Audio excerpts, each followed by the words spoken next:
Driving on Highway 24 along the Missouri River, the sprawling beauty of the Standing Rock Sioux Tribe Reservation can be seen for miles. There's little sign of the Native American tribe living in the small communities tucked among the hills.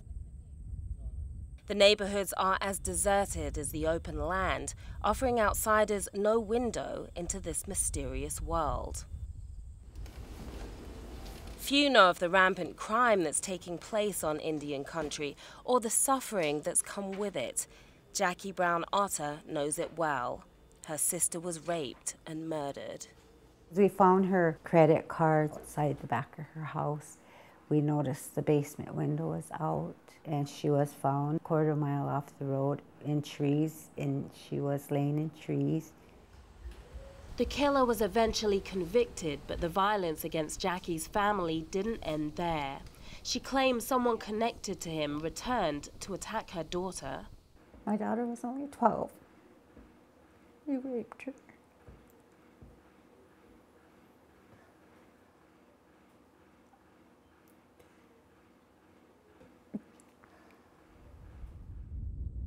Jackie reported the attack but had little communication from investigators.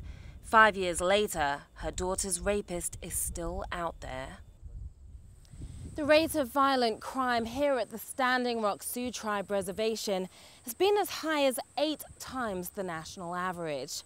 Here and at other reservations across the country, women have all too often been the target, heavily victimized by domestic violence and sexual assault. A new law, however, brings with it new hope for justice on Indian land. Until now, federal policies restricted the crime-fighting powers of tribal authorities, sending the most serious felonies like murder and rape to the U.S. Attorney's Office. But in that process, more than half are declined. And most disturbingly, if the tribe isn't informed, some offenders get away with murder.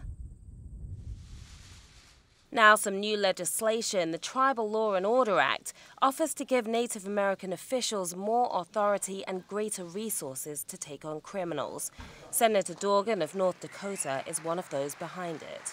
It's very important to understand that when you have very lax law enforcement, you're more likely to have higher rates of violent crime.